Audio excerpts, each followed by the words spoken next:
Hi viewers, this is Tenneti park in Vizag. ఈ Tenneti park వైజాగ్లో మనకి బీచ్ రోడ్లో ఉంటుంది. ఇది ఒక స్మాల్ పార్క్. ఈ పార్క్ నుంచి లోపలికి వెళ్తే మనకు బీచ్ ఉంటుంది. అక్కడ బీచ్లో బంగ్లాదేశ్ నుంచి ఒక షిప్ కూడా ఉంటుంది. దాన్ని ఇప్పుడు రెస్టారెంట్గా మారుస్తున్నారు. దీని తెన్నేటి విశ్వనాథం అనేటువంటి ఒక స్వాతంత్ర సమరయోధిని పేరు పైన దీన్ని తెన్నేటి పార్క్ గా ఏర్పాటు చేసిండు. మనం ఇక్కడ చూసినట్లయితే ఇదల్లా beach area, very small beach, but లోన్లీగా ఉంది. అంటే ఇక్కడ ఇంకా అటు సైడ్ వెళ్తే మనకు కొంత చూడడానికి బీచ్ చాలా పొడవుగా ఉంది. అఫ్కోర్స్ అంతవరకు వెళ్ళొచ్చు, అటువైపు వ్యూ కూడా చూపిస్తా. కాకపోతే ఇక్కడ ఒక విశేషం ఏంటంటే ఇక్కడ ఒక బోట్ ఉంది. అంటే బిగ్ పడవ అనుకోవచ్చు దీన్ని. ఇది మేబీ కంటైనర్ బోట్ లాగా ఉంది.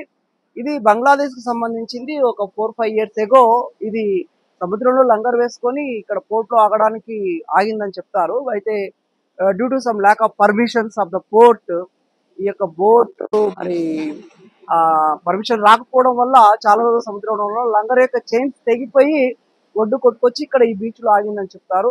ఏదేమైనా ఇప్పటికి పడవలో మరి ఒక ప్రైవేట్ వాళ్ళు దీన్ని ఆల్రెడీ కొనేసిండ్రు. ఒక హోటల్ ఇందులో రన్ చేయాలని చెప్పేసి వాళ్ళు ప్లాన్ చేస్తున్నారు అని మనకు స్థానికుల ద్వారా తెలిసింది. Maybe some work also is going on. Some workers అందులో ఏదో పని చేస్తా ఉన్నారు. Maybe soon it is going to open. So this is Tenneti park beach. And మనం బీచ్ లో చూసినట్లయితే ఆ పైన కనిపిస్తున్నటువంటిది తెన్నేటి పార్క్, అక్కడ ఉన్నటువంటిది.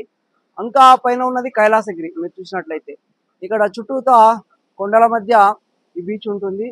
బీచ్ లో ఇలా సందర్శకులు చాలా మంది వస్తూ ఉంటారు. అయితే ఇది మార్నింగ్ టైం, ఇప్పుడు టైం 10:30 అవుతుంది. ఈ టైంలో తక్కువ మంది సందర్శకులే మనకి ఇక్కడ కనిపిస్తా ఉన్నారు. This is Tenneti park beach. మనం ఒకసారి సముద్రంలో ఆ పడవను దగ్గర నుంచి చూస్తే ఇలా ఉంటుంది. Just now I asked the watchman who is there, security gourd.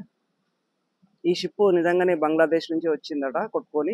అంటే ఇందాక మనం చెప్పినట్లుగానే దీన్ని ఒక ప్రైవేట్ వ్యక్తి తీసుకొని రెస్టారెంట్ గా మారుస్తున్నాడంట. దానికి సంబంధించిన వర్క్ అంటే ఇవన్నీ కూడా రిమూవ్ చేస్తా ఉన్నారు. Remove of the work is going. అంతా రిమూవ్ చేసిన తర్వాత మేబీ 1 year లో ఇది రెస్టారెంట్ గా మారబోతుంది. విశాఖపట్నంలో చూడదగిన బీచ్లు 3.